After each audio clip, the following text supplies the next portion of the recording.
Good afternoon, everybody. Krista Burgess here in Taiwan, and I hope all of you have been enjoying my video blogs and have seen all the ones that I have recently posted.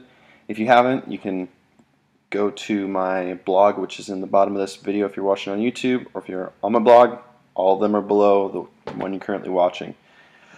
So, last week I did a video blog about finishing up the Pentateuch, and we finished Deuteronomy the beginning of this week, and we jumped into Joshua and then started Judges on Saturday.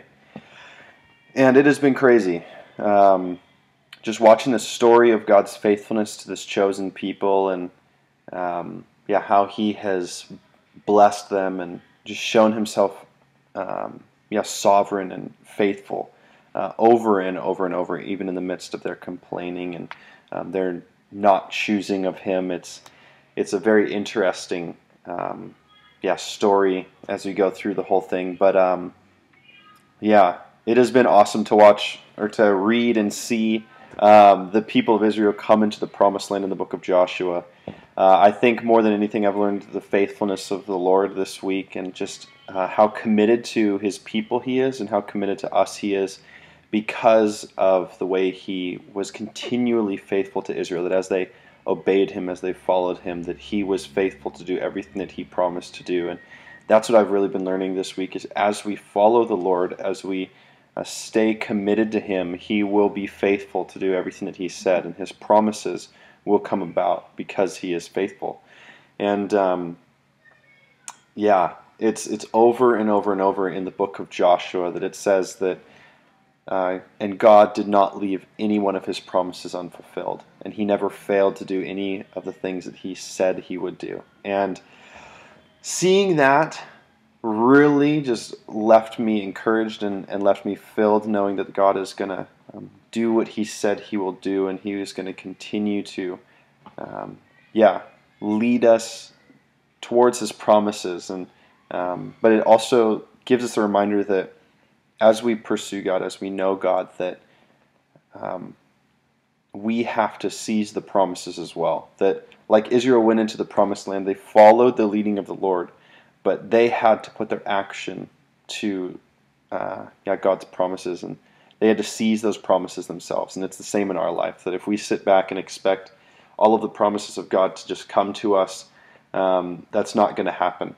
We have to go out and get them. We have to go seize them, just like Israel did. And it's amazing to think about that and just know that God wants us to participate with Him in the pursuit of His promises and what He said to us, which is absolutely amazing, because He wants to be with us. Like, that's the whole goal of it all, is to be with Him, to walk with Him. And so Joshua has been really, really good. I talked to one of my really good friends, Elizabeth, yesterday, and we were talking about why Israel, and she had just mentioned that this thing that she had done this week, and wondering, why did God choose Israel? Like, out of all of the nations of the earth, like, why did He choose them? What was special about them?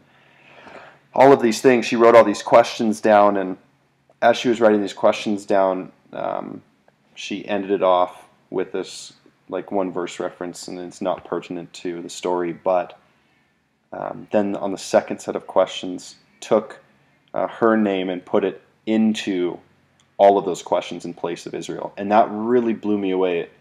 As I thought about that for myself, if I put all of those, put my name in all of the spots where Israel would be in the questions I have about Israel, it just blows me away that God is so faithful and so committed to us and so loving of us, that He would choose us. That it was like why Krister, or why insert your name? Like, why did God choose me? Why why would He bless me? Why would He continue to be faithful to me, even though He knows that I'm going to turn away from Him, that my heart's prone to wander, but He's still faithful to me? And thinking about all those questions and asking, like, why did God choose Israel? And then thinking, like, well, why did God choose me?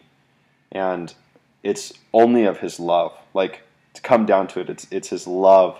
He loved Israel, and He chose Israel. It wasn't out of somebody being better or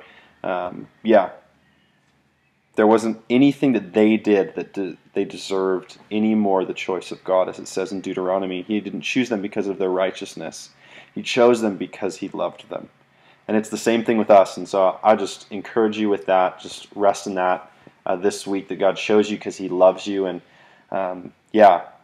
just be blessed with the faithfulness of God and His love and choice for you this week. And I'll be doing another video blog next week, and we'll see what comes out of Judges and Ruth as they come up. It's 4 weeks till break, and then I have one more quarter. So 16 weeks to go, and we'll be done with the Bible and done with SBS, which is crazy to think about, over halfway. So thank you again to everybody who supports me. I am constantly blown away at all of those who give and bless me through prayer. And so thank you so much, and bless you all. And if you want to talk to me more, have any questions, or would like to Skype or something, you can email me. My email's in the bottom of the video, or I can give it to you right now in case you don't want to look. So it's cbergus@gmail.com. Thank you very much, and have an amazing week.